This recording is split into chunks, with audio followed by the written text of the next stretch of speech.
तो 10,000 करोड़ के dedicated funds की बात की है। स्टार्टअप्स अगर आप शुरू करना चाहते हैं तो उसके लिए तमाम तरह की बहुत अच्छी योजनाएं लेकर आए हैं प्रधानमंत्री नरेंद्र मोदी, उनका वो जिक्र कर रहे थे। और हमारा आज का सीधा सवाल यह था कि संस्थानों का अल्पसंख्यक दर्जा आखिर क्यों खत्म करना चाहती है सरकार। इस पर हमारे तमाम खास मेहमान हमारे साथ बने हुए हैं। मीम अफजल साहब, सर्वोच्च न्यायालय सुप्रीम कोर्ट का 1968 का एक मामला था एएमयू को लेकर, और सर्वोच्च न्यायालय ने अपने फैसले में कहा था कि विश्वविद्यालय केंद्रीय विधायिका द्वारा स्थापित किया गया है और इसे अल्पसंख्यक विश्वविद्यालय का दर्जा नहीं दिया जा सकता। हालांकि 1981 में इंदिरा गांधी सरकार एक संविधान संशोधन विधेयक लेकर आई और फिर इसको पलट दिया गया।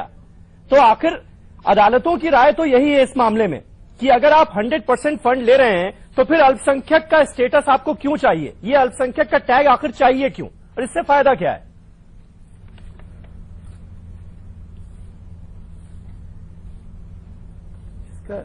इसकी सबसे बड़ी वजह यह है जी कि ये यूनिवर्सिटी मुसलमानों के जरिए बनाई गई। उन्होंने इसको बनाया, किसी और ने नहीं बनाया। और ये 100 साल से ज्यादा पुरानी यूनिवर्सिटी है जिसको सर सैयद अहमद खान ने कायम किया था। भारत को हिंदुओं ने बनाया था और इसी तरह से जामिया को भी। तो दोनों यूनिवर्सिटी को बनाने वाले वही थे। क्या आप समझते हैं कि बड़ा इंसाफ के ऐन मुताबिक लगता है अगर कोर्ट कुछ टेक्निकल पॉइंट्स को उठा करके ये कहना चाहे कि अक़लियती इदारा नहीं है, तो उसको करेक्ट करने के लिए पार्लियामेंट ने कदम उठाया और मौजूदा सरकार कानून का पालन न करके जो कानून बना हुआ है अपनी राय दे करके अदालत की उस पुरानी राय से इत्तेफाक करना चाहती है। मैं आपको एक बात बता दूं कि ये सारा मामला बुनियादी तौर पर एक लीगल मैटर है, कानूनी मामला है जी, लेकिन जिस तरह से इसको हवा देने की कोशिश की जा रही है, ठीक है, उस पर आपको ऐतराज है। अब्दुल हाफिज गांधी हमारे साथ नहीं, हाफिज गांधी की बात अभी तक सामने नहीं आ पाई। गांधी साहब, आपसे यहाँ पर जानना चाहूंगा, मैं धर्मनिरपेक्ष सरकार धार्मिक संस्थाओं की स्थापना नहीं कर सकती। मुकुल रोहतगी जो कि अटॉर्नी जनरल हैं, उनकी राय ये निकलकर सामने आती है। अगर वो ये कहते हैं, ये तर्क दिया जाता है, तो इसमें क्या ऐतराज है आपको? देखिए, मैं पहले भी कह चुका हूं कि इसको कम्युनल एंगल या सांप्रदायिक एंगल नहीं देना चाहिए। इसको हमें एक संवैधानिक कौन दे रहा है देखना चाहिए। जो आर्टिकल 30 है इंडियन कॉन्स्टिट्यूशन, ये जब क्लियर है, इसमें कोई कम्युनल एंगल नहीं होना चाहिए। आप मेरी बात सुनिए, इसको आप मेरी बात सुनिए, डिक्लेयर करके कम्युनल एंगल तो ये मसला संवैधानिक मसला है। आर्टिकल 30 भारतीय संविधान का कहता है कि रिलीजियस और लिंग्विस्टिक माइनॉरिटीज को अपने इदारे स्टैब्लिश करने का और उनको चलाने का अधिकार है। अपनी चॉइस की वो एजुकेशन दे सकती है। बंसल साहब थोड़ा सा चुप रहकर दूसरों को सुनने की आदत डालिए। अरे आपके कहने से नहीं जाएगा माइनॉरिटी, देश का कानून माइनॉरिटी मानता है उसको। कानून कौन सा माइनॉरिटी मानता है? आपने माइनॉरिटी डिपार्टमेंट क्यों बना रखा है? कानूनी पहलू सुन लीजिए, माइनॉरिटी मोर्चा का बोलिए। ये मैं आपको कानूनी पहलू बता रहा हूं, यानी कि जितने भी माइनॉरिटीज हैं, चाहे वो मुस्लिम्स हो, क्रिश्चियंस हो, सिख्स हो, आपके बुद्धिस्ट हो या पारसीज हो, इन सभी को हमारा संविधान तालीमी इदारे बनाने का अधिकार देता है। और ये माइनॉरिटी कैरेक्टर आर्टिकल 30 से ही निकल कर आता है। माइनॉरिटी कैरेक्टर को या आर्टिकल 30 को इंडियन सुप्रीम कोर्ट ने बहुत सारे केसेस में कहा है ये बेसिक स्ट्रक्चर है, यानी कि संविधान संशोधन कर पार्लियामेंट भी इसको नहीं हटा सकती। इसी माइनॉरिटी कैरेक्टर के तहत अलीगढ़ मुस्लिम यूनिवर्सिटी या जामिया मिलिया इस्लामिया अपना इदारा इन्होंने बनाया और इसको चलाने का इनके पास हक है। दूसरी बात, जहां तक फंडिंग की रही, मैं आपको बता देना चाहता हूं कि आर्टिकल 30 क्लॉज 2 साफ कह देता है कि state can not discriminate while giving funds, कि वो माइनॉरिटी इदारा है इसलिए वो डिस्क्रिमिनेट नहीं कर सकता। डिस्क्रिमिनेट तो आप लोग कर रहे हैं यार, कि 100% जब यूनिवर्सिटी को पैसा मिल रहा है तो डिस्क्रिमिनेशन की जरूरत क्या है? हो सकते हैं जब पैसा बहुत महत्वपूर्ण बात है जमीर साहब का गांधी साहब जिक्र कर रहे हैं, अल्पसंख्यक दर्जा अगर मिला हुआ है तब भी 100% फंडिंग हो सकती है। इंस्टीट्यूशंस यूनिवर्सिटी भी हो सकते हैं। अग्रवाल साहब देखिए, तबरेज आलम साहब भी इससे इत्तेफाक रखते हैं, बिल्कुल वो भी हामी भर रहे हैं। एक चीज इसमें क्लैरिटी की बहुत आवश्यकता है। जो इन्होंने कहा सेक्शन 30 की बात की कि इस देश में माइनॉरिटी अपना इंस्टीट्यूशन खड़ा कर सकते हैं और ये संविधान का मसला है। इस पे एक स्पष्टीकरण बहुत जरूरी है। जो सुप्रीम कोर्ट ने 1967 में फैसला दिया, उसमें यही सबसे बड़ा मुद्दा था कि कोई प्रूफ नहीं है कि 1911 में जब एएमयू स्थापित हुआ या 1920 में जामिया स्थापित हुई, इनको माइनॉरिटीज ने स्थापित किया या केंद्र सरकार ने ये दोनों इंस्टीट्यूशन स्थापित किए। यही उनके फैसले का बेसिस था कि इन दोनों इंस्टीट्यूशंस को माइनॉरिटीज ने स्थापित नहीं किया है, केंद्र पार्लियामेंट के एक्ट ने स्थापित किया है, इसलिए ये माइनॉरिटी इंस्टीट्यूशन नहीं हो सकते। अब बात ये आती है कि हम इस देश में संविधान से चलेंगे या अल्पसंख्यक की जो सेक्युलर और कम्युनल राजनीति को चलेंगे, अपीजमेंट पे चलेंगे या कानून के तहत चलेंगे।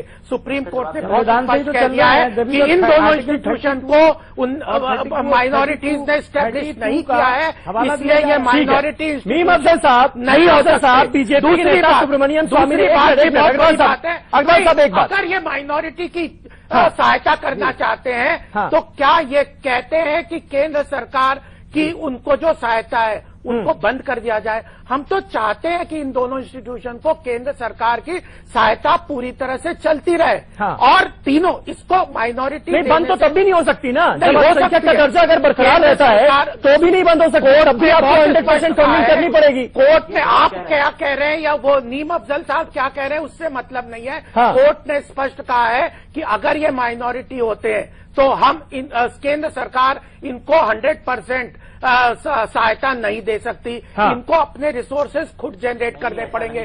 तो क्या ये 400-500 करोड़ हर साल मिलते हैं? तीसरी बात महत्वपूर्ण बात है, साहब दूसरों को भी मौका दीजिए। नहीं अग्रवाल साहब दूसरों को भी मौका दीजिए। नहीं, तीसरी तबरेज आलम कुछ बोलना चाह रहे हैं, उनको बोलने दीजिए। नहीं अग्रवाल साहब बस बहुत हो गया। अग्रवाल साहब तीसरी चौथी पांचवी बातें मत कीजिए प्लीज। आलम साहब बोलिए। बात है कि ये जो SC/ST सुनिए, खत्म करके माइनॉरिटी को जो कांग्रेस सरकार ने दिया या जो किया गड़बड़ किया बिना कॉन्स्टिट्यूशनल वैलिडिटी के कि माइनॉरिटीज को एक SC/ST का रिजर्वेशन खत्म करके उसको छीन के माइनॉरिटीज को दिया। क्या कांग्रेस इस बात के लिए अभी भी स्टैंड करती है कि ये करना देश के लिए हितकारी है? ये मतलब साहब जवाब दे दे।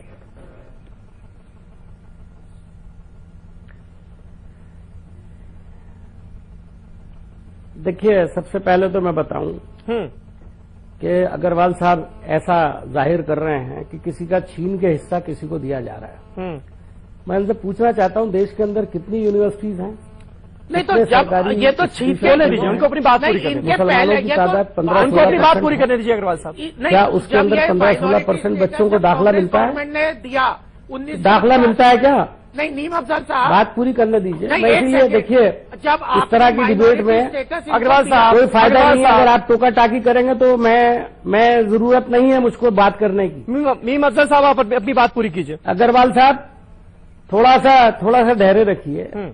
आप अच्छे खासे बोलने वाले आदमी हैं, लेकिन आप बीच बीच में टोका टाकी करके ऐसा तासुर कह रहे हैं कि आप छाछ से ज्यादा छन्नी बोलती है ना, वो लग रहा है मुझे तो जी। आप अदालत से ज्यादा बढ़कर के ऊपर बोलिए आप अपनी बात रखिए। लगता है जैसे भारतीय जनता पार्टी अदालतों के ऊपर बैठी हुई है। इस तरह की बात मत करिए।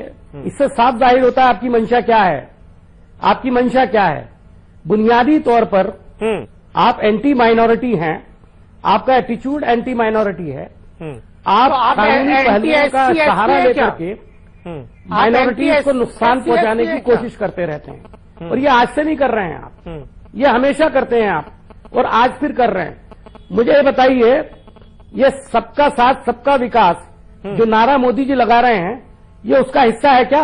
मीम अफजल साहब मेरे वंचित किया जाए माइनॉरिटीज को, आप और आपके विश्व हिंदू परिषद के लोग तो माइनॉरिटी नहीं मान रहे। किस आप मीम अफजल, अगर हम माइनॉरिटी नहीं है, कैसे मुसलमान माइनॉरिटी नहीं है, अफजल साहब मुझे तो बताइए कौन है? क्या हिंदू माइनॉरिटी है? माइनॉरिटी कैसे है? जो देश की पॉपुलेशन का दूसरा बड़ा हिस्सा हो उसको माइनॉरिटी देकर माइनॉरिटी थोड़ा पढ़ लिख लीजिए, हमेशा से पिछले थोड़ा पढ़ लिख लीजिए, आपको पता लग जाए माइनॉरिटी का। मुझे बताइए माइनॉरिटी 1986 में जब क्या है, इंदिरा गांधी ने थोड़ा पढ़ लिख लीजिए, संविधान संशोधन करके उसमें सेकुलर वर्ड ऐड किया, आपने पढ़ लिख लीजिए ना, मैं कह रहा हूँ जबरदस्ती सरकारी संपत्तियों को मुस्लिम को एक्सपोर्ट कर दिया, आंख मीच करके मुसलमान और हिंदुओं के बीच में बड़ी खाई पैदा कर दी।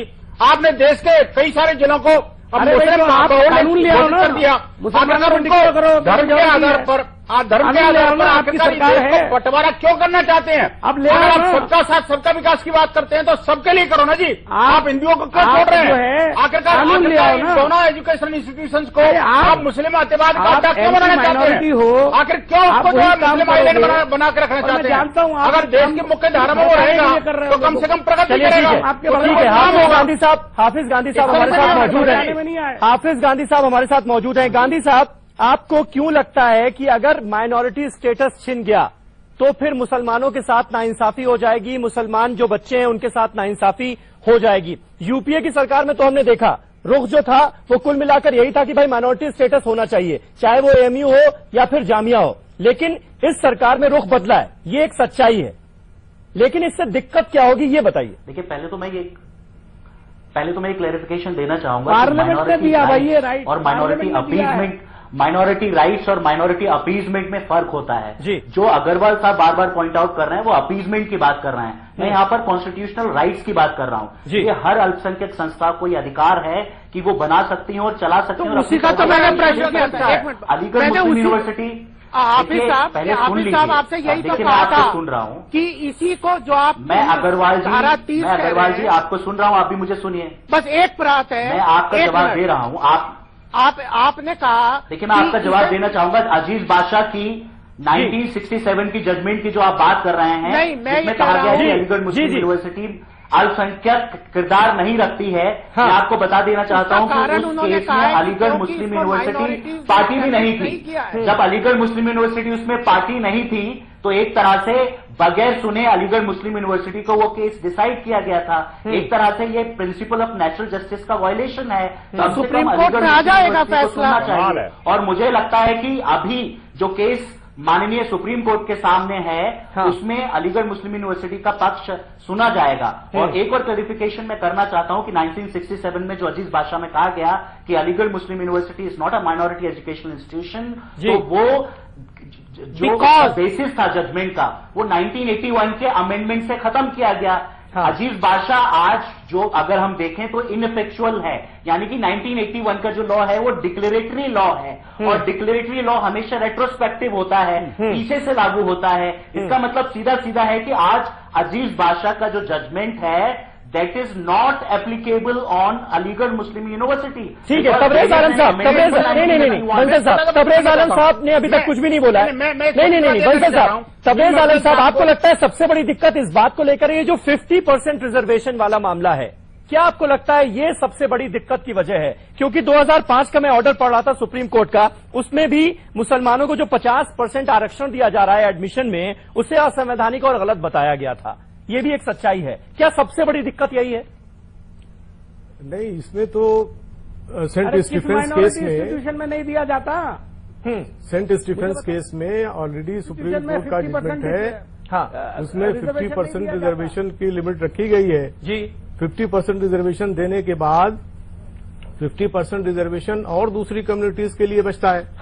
इसमें किसी तरह का कोई डिस्क्रिमिनेशन का कोई सवाल नहीं है। रिजर्वेशन का है वो। और जहां तक जामिया मिलिया इस्लामिया के माइनॉरिटी कैरेक्टर का सवाल है जी, मैं ये बात बिल्कुल वाज़ह तौर पे कह देना चाहता हूं कि कौन है जो ये डिनाई कर दे कि जामिया मिलिया इस्लामिया जो है वो मुस्लिम्स ने कायम नहीं की थी।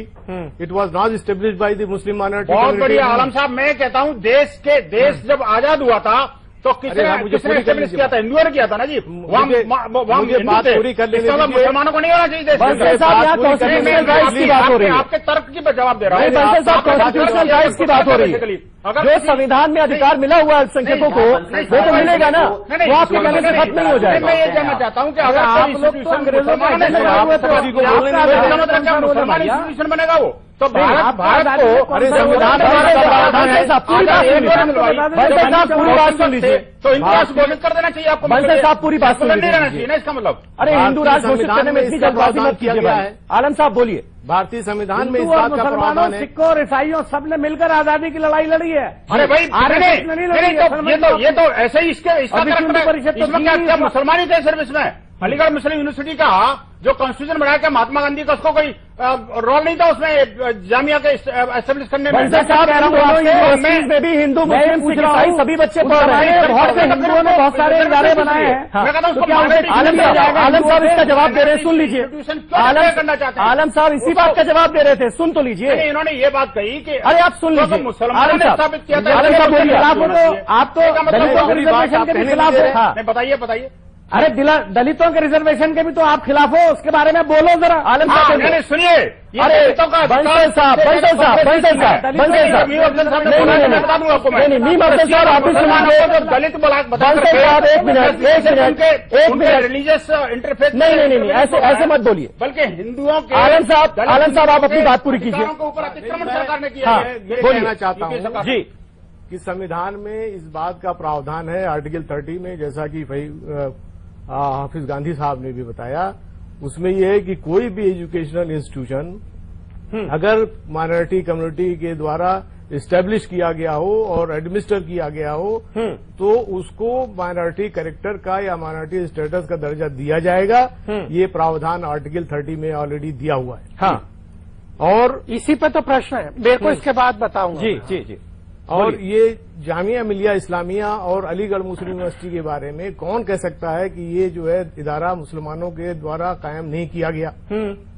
इसको कोई क्या इसमें हिंदुओं का कोई रोल नहीं था? वो बात मुझे एक बात का जवाब हिंदुओं की बात पूरी बात सुन लीजिए। नहीं बात पूरी करो ना जी। तो पूरी कर दीजिए, तब करूंगा ना। आप ये कहिए कि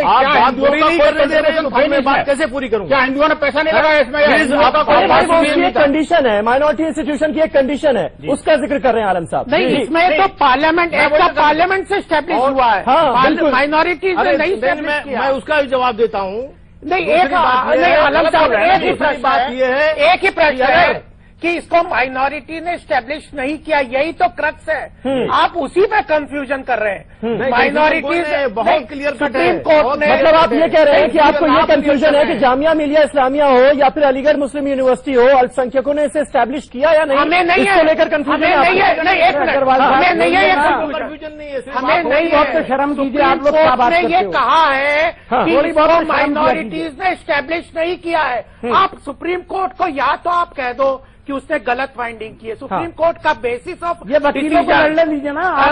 अजीत पाशा के केस में बेसिस ऑफ माइनॉरिटी नहीं है कि इन्हें एक्ट ऑफ पार्लियामेंट से गांधी साहब इसका जवाब देना चाह रहे हैं। गांधी साहब एक बीजेपी की ठीक है गांधी साहब, बीजेपी की दलील एक ये भी है कि सरकार के द्वारा अगर कोई संस्था खोली जा रही है तो वो अल्पसंख्यक नहीं हो सकती। सुप्रीम कोर्ट ने ये कहा। जी, मैं इनको बताना चाहूंगा गांधी साहब 1967 का बार जिक्र कर रहे हैं। बस अग्रवाल साहब बताना चाहूंगा कि 1967 का बार जिक्र कर रहे हैं, लेकिन मैं समझता हूं कि दुनिया 97 के बाद भी है। ये जो पार्लियामेंट ने लॉ बनाए हैं उसके बाद भी क्यों नहीं देखते हैं? 1981 में अलीगढ़ के लिए एक लॉ बना, 1988 में जो है जामिया के लिए लॉ बना। अगर ये जामिया का सेक्शन 2O देखें तो साफ सेक्शन में लिखा हुआ है Jamia Millia Islamia was established by the Muslims of India for the Muslims of India, यानी कि जामिया मिलिया इस्लामिया बनाया गया मुस्लिम्स के लिए। ये सेक्शन 2O है और इसीलिए अगर इसी संदर्भ में आप अलीगढ़ मुस्लिम यूनिवर्सिटी एक्ट 1920 देखें तो 1980 में उनका अमेंडमेंट है। अग्रवाल साहब ये बता दीजिए, अग्रवाल साहब ये अल्पसंख्यक दर्जा जो है ये खत्म करने से आपको क्या मिलेगा? देखिए बहुत संक्षेप। हाँ, मैं बहुत संक्षेप। हमने अल्पसंख्यक दर्जा खत्म नहीं किया, सुप्रीम कोर्ट ने कहा। दूसरी बात, जामिया के सेक्शन 7 में नहीं, पिछली सरकार इसके पक्ष में थी, आप खिलाफ में। नहीं, ये तो मानिए आप, ये तो मानिए सुप्रीम कोर्ट में आपके अटॉर्नी जनरल की जो राय है वो यही है खिलाफ। हमारे को यही चिंता है। नहीं, एक मिनट, हमें यही चिंता है कि अगर इसका माइनॉरिटी स्टेटस होगा तो सरकार इसको पैसा नहीं दे सकती। दूसरा, SC/ST का जो रिजर्वेशन है वो खींच के माइनॉरिटी को जाएगा। दूसरा, जामिया का सेक्शन 7 स्पष्ट कहता है कि इसमें सभी धर्म के लोगों को एडमिशन मिलेगा, माइनॉरिटीज को नहीं मिलेगा, फिर ये रिजर्वेशन 50% किस आधार पे कर सकते हैं? हाँ 50%। नहीं, सभी धर्मों के लोगों को तो अभी भी मिल रहा है, तो रिजर्वेशन नहीं कर सकते। रिजर्वेशन क्यों रखा जाए? फिर रिजर्वेशन क्यों चाहते हैं? 50% रिजर्वेशन सिर्फ मुस्लिम माइनॉरिटी कम्युनिटी के लिए, उसके बाद 50% क्यों बचा हुआ है, क्यों को मिल रहा है। क्योंकि मुसलमान पिछड़े हुए इस देश में, बंसल साहब क्योंकि मुसलमान पिछड़ा हुआ है इस देश का। सच्चा कमेटी की रिपोर्ट कहती है, आपने पढ़ी नहीं क्या? क्या ऐसी पिछड़ा हुआ नहीं है? हाँ ऐसी पिछड़ा हुआ नहीं है। आप सच्चा कमेटी की रिपोर्ट देखिए, धार्मिक आधार पर भेदभाव नहीं करेंगे। आखिरकार क्यों भेदभाव करना चाहते हैं कि मुसलमान सोशली तो आप है सबसे ज्यादा बैकवर्ड है और उनकी हमारे 25 को रोकिए ना, अपना बैकवर्डनेस खत्म हो जाएगी आपकी। आखिरकार उनको पढ़ाइए ना, न कि रिजर्वेशन दीजिए उनको मेहनत करना सिखाइए। चलिए, बहुत बहुत शुक्रिया आप सबका। विनोद बंसल साहब, नीम अफजल साहब, अग्रवाल साहब, तबरेज आलम साहब, हाफिज गांधी साहब, हमें यहीं खत्म करना होगा, वक्त हमारे पास बहुत कम है, डिस्कशन हमें यहीं पर खत्म करना होगा। कुल मिलाकर सबसे ज्यादा विवाद जिस विषय को है वो यही है कि 50% रिजर्वेशन की जब बात एडमिशन में आती है तो उसको लेकर एक बड़ा ऐतराज है एक तबके में, और सरकार का भी यही मानना है और यही सोच अदालतों में सरकार की निकलकर सामने भी आ रही है। बहरहाल सीधा सवाल में आज मेरे साथ बस इतना ही। दर्शकों का जवाब भी हमारे पास आ चुका है, आखिर में वो भी ले लेते हैं। क्या जेएमआई और एएमयू को अल्पसंख्यक दर्जा मिलना चाहिए? 49% लोगों ने कहा है हां और 51% लोगों ने कहा है नहीं, यानी ज्यादातर की जो राय है वो ना में है। इस सवाल का जो जवाब है वो ना में है। सीधा सवाल में आज मेरे साथ बस इतना ही। नमस्कार।